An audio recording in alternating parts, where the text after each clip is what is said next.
Okay, haven't done a video in a while. And not too long ago, got back from Miami. Went all the way down to Key West, Florida. But little posting of the seats on my 890, 2023 KTM 890 Adventure. And everybody knows, I think I've talked to you all about the tractive suspension setup. It's gave me an additional 20 millimeters of travel. Those are closed cartridges. They can't be beat. Those are in there, that I put in there. And set it up a little bit. I just like the way this one looks. I don't care too much about the fender sticking up like a bird beak. Oops. And just the way I like it. I know I've got a dirt bike, so with all the fender up in the air you want. So what I did, and what I kept, you might say, is the factory, that two-piece, but I did add the pillion heated seat for back here. And the reason why I kept this is on here for two reasons. That it's more comfortable, because it gives you a little more support than the rally seat that I had on it. And the rally seat just didn't do it for me. And I'm kind of a little bit long-legged, so I do have it up. As you can see the gap there. It also keeps your air box breathing pretty good. And I got it on the higher setting on that. And like I said, for two reasons, I like the seat.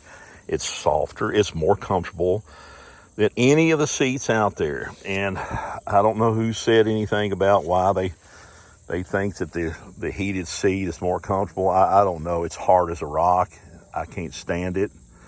And believe me, you get all the heat you want to from right there. The catalytic converter will heat you up in the winter. It's no problem. Maybe back here, whoever's riding on here, you know, it's hooked into a heated seat.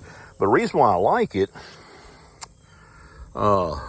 this seat, and I don't have the seat, this is heated because, like I said, don't need it. It's got enough heat from the catalytic converter all winter long and get all the toast you want to.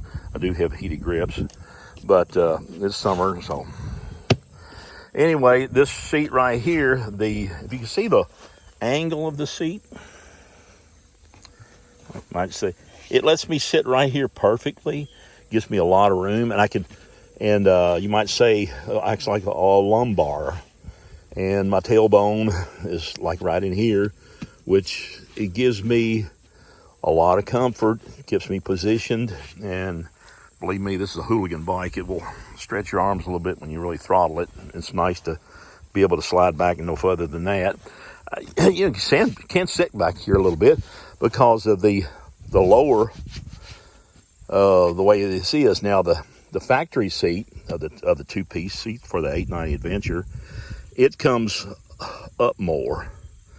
It keeps me shoved forward, which, you know, the reason why I got the rally seat, because I wanted leg room. I want to be able to move around. Well, this lets me move around, and it gives me the room I need. So it's a win-win, because I don't have that butt stop, you might say. It lets me slide back here about as far as you get back on a rally seat. But this is way more softer, way more. Look at that. So it's a lot more comfortable. So that's my setup on the seating, the seats on this 890 Adventure. So you give it a try. Why go out of your way to get a heated seat when if you got to keep your catalytic converter on there? There's a lot of heat under that thing. It doesn't take long at all. When I had the heated seat on there, I turned it off like immediately. That on top of that catalytic converter just constantly heating me up was enough. And this is way softer. I take soft comfort over heat any day, and especially when I'm already getting heat. Everybody knows these things will cook your leg in the summer and keep you pretty warm in the winter with that exhaust system on there. If you keep it factory, which it's got all the power I want to. I'm not going to get away with it. Cut the catalytic converter. I'm not doing away with it. I may travel to California. Who knows? I'll be legal, all 50 states. So there's my setup on the seating on the 890 Adventure, and what I've gotten. See a little bit better view of it, how it's up, of course, at the upper level, and you can see the flow. This heated seat that I get from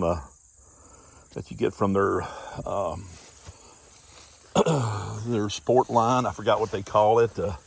Their Power Sports seat, KTM Power Sports. You get that on their website, the Power Sports page of their accessories you can buy. See how it flows? Almost like a one piece. It's a win-win right there, because it lets you sit back. Well, it lets you sit where you feel comfortable. I found my most comfortable sitting. Sure, my legs will come through here. It'll round about just right, and it gives me a little lumbar, you might say, for my tailbone. But it lets me go on back, because there's nothing that's blocking me up.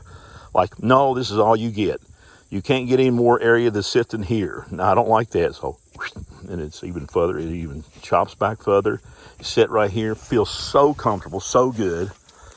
Actually, riding on this is seat-wise, I rode on it for about an hour, a couple hours of the day.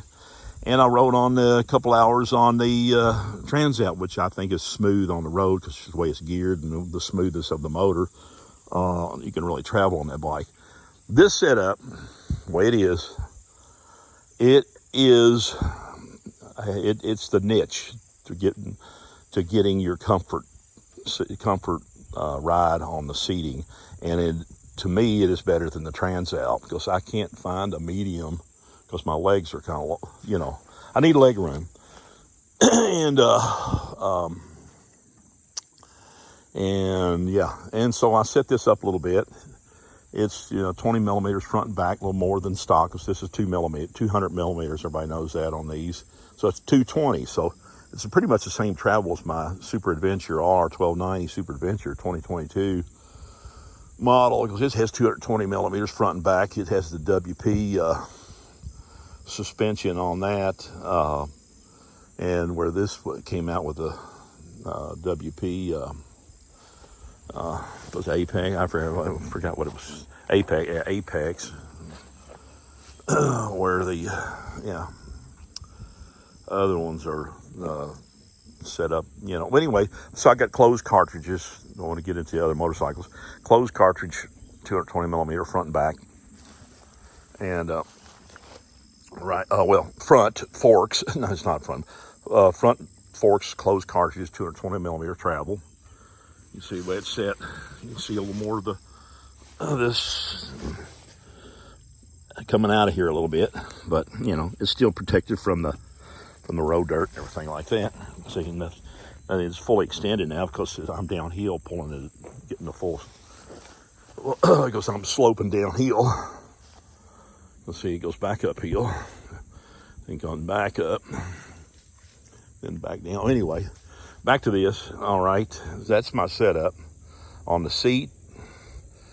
Setup on this, I think it works perfect. I do the combination with the factory seat with the Power Sports heated pillion seat, a passenger seat on this thing. So it works great. Nice flow, nice butt flow. You might see how it's just, it really lets you come back on the seat and sit where it's most comfortable. And it's a win-win. Also, you can think of, look at all the air that I come in feeding my air box now. Where before you're down on this. If you got the legs, if you got 32-inch inseam, even 31, get down to 30, about a 30, 29, you probably want to drop the seat down. But I don't know. But sitting on it and riding, it's perfect for me. It's even more comfortable on more miles than my Transalp, even though the Transalp is really meant to do some touring, and you could actually tour it on it. It's more, now my Transalp, I have to say, is more comfortable with my 1290 Super Adventure R when it comes to long distance riding. I'm like ready to get off that. I don't know, the motor on a 1290, it doesn't like anything below You know, you get around it just does not like 3,000 RPMs. It likes upper hit line. You're back in the field putting around on the 1290, that's fine. But on the open road, it just, in the higher gears, you got to keep it above 3,500 RPMs to be good on the 1290. And long distance, it's a little, it's okay. But then you're around in parking lots, this thing does, oh, it's so agile. And the lower center of gravity, even more so than the 1290, way more. And feels more nimble to me maneuvering off-road than about everything I got.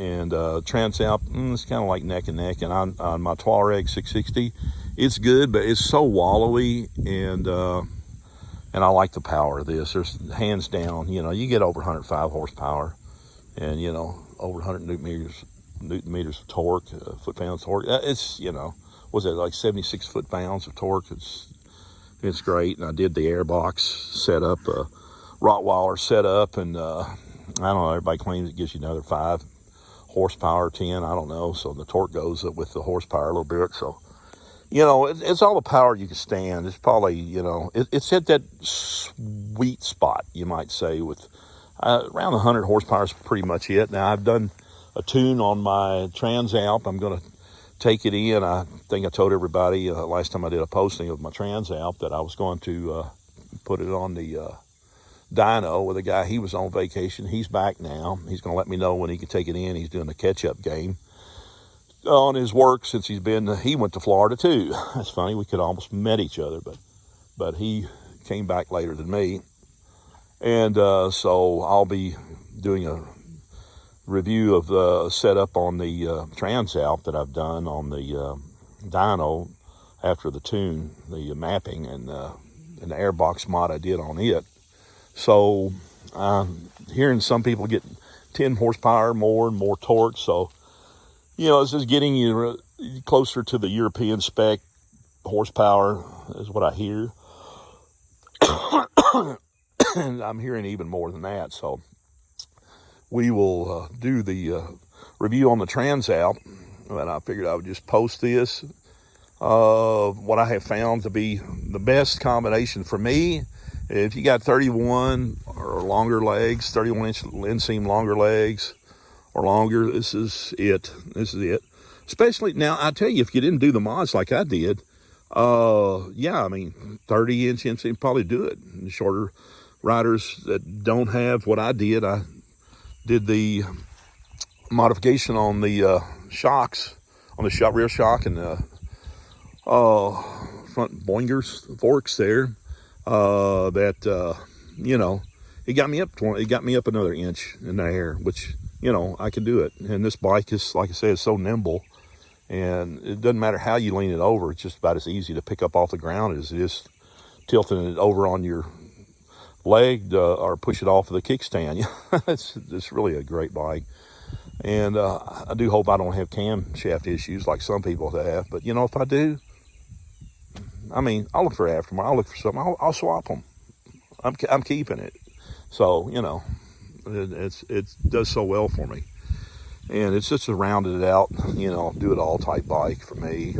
And like I said, you get off the road with it, fine. I get a little more travel. There's no bottoming out. The forks are great. They handle it. And people that I've talked to that have an 890 Adventure R said this is just as good, if not better. Actually better on the road than the R, since it's up higher, and it tends to be a little not as balanced because this lower center of gravity is even more so by 20 more millimeters than the 890 Adventure R as far as your handling ability on the road. So it's a win.